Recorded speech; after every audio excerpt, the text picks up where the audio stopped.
Sakafes YouTube, and welcome back to my channel. Let's cook with me from start to finish.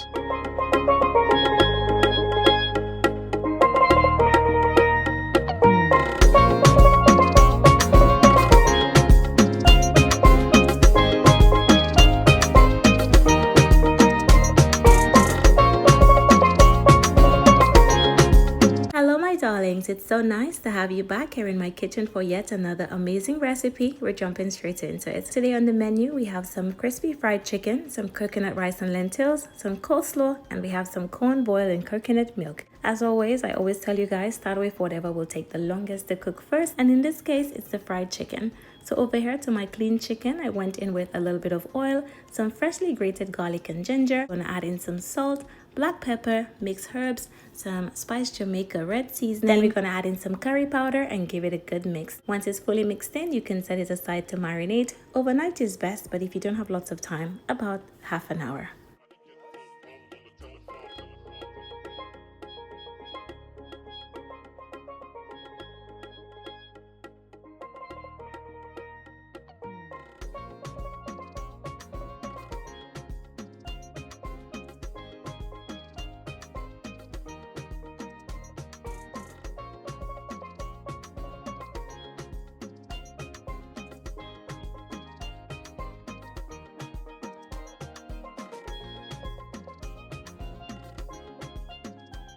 To fry the chicken, I'm going to go in with some plain flour and some corn flour and season lightly with a little bit of spiced Jamaica red seasoning, a little bit of black pepper and some mixed herbs. Give it a good mix, and then we're going to coat the chicken pieces in the flour. Set it to one side whilst our oil is heating up, and then we're going to fry those chicken pieces for about 12 minutes. Because I'm using drumsticks, it's not taking that long to cook. However, if you're using chicken wings or any other part of the chicken, you will have to adjust the time according to preference, okay?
So this is my chicken all done. I did fry it in 2 batches. Don't overcrowd your pot when you're frying your chicken. And yes, my darlings, fried chicken all done. Set it to one side. Over here, we're working on the coconut rice and lentils. So for the coconut rice and lentils, we're going to use a little bit of lentils. Let it boil for about 15 to 20 minutes so that it can cook. And then once the lentils already popped open and it's cooked, we're going to go ahead and add a few other seasonings in there. I like to boil my lentils with some garlic. That's the flavor going. And yes, darlings, so once my lentils have popped up, I did go ahead and add in just a little bit of oregano. I added in some salt and all-purpose seasoning, coconut milk, of course, my Scotch bonnet pepper. Let that cook down for about 10 minutes before adding in your washed rice. Once your washed rice is added, you want to let it steam on low for about 10 to 15 minutes and your coconut rice and lentils will be ready.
So now that my chicken and my coconut rice and lentils are all done, over here I'm just working on a quick green seasoning just to make my sweet corn cooked in coconut milk. So as you can see, I added in my onions, bell peppers, parsley, garlic, everything to a food processor, blend up for a bit, and then once it's all done, I like to go ahead and start cooking that corn.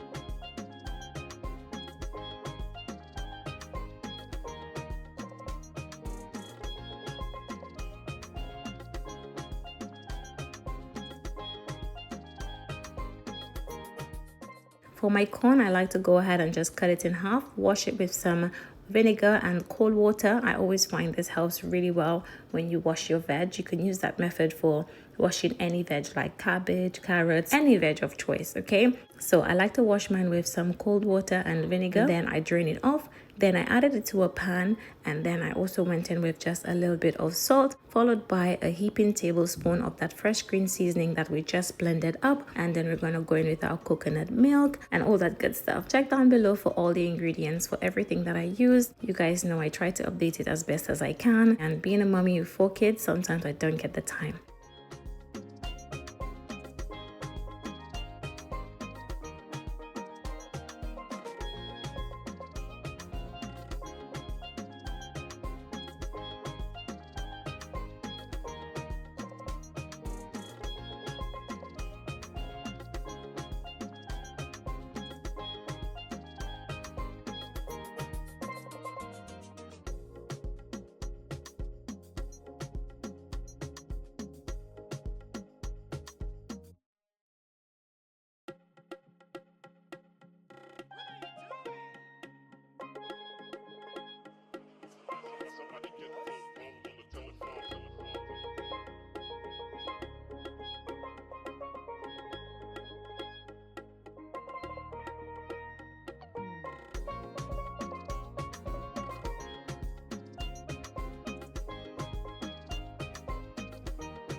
So last on the menu, we have our coleslaw, and for the coleslaw, I'm using 2 carrots, I'm using a piece of cabbage and a piece of pepper one. The pepper one is optional, you can just use cabbage and carrots only. Did wash it with some water and vinegar, and then I'm gonna go ahead and just peel everything, grate my carrots, use my shredder just to peel my cabbages as well. Once my carrot, my cabbage, and all that stuff has been prepped, I like to just go ahead and add in a little splash of vinegar just to keep it nice and fresh, some honey, some black pepper, and mix that in well. I'll add mayo later on. And yes, my darlings, this is pretty much everything all done.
Chicken is crispy, everything is looking so good, and of course I'll show you the final plate. The rice is so flavorful, so no gravy needed. But yes, my darlings, thank you so much for watching. I can't wait to see you in my next one.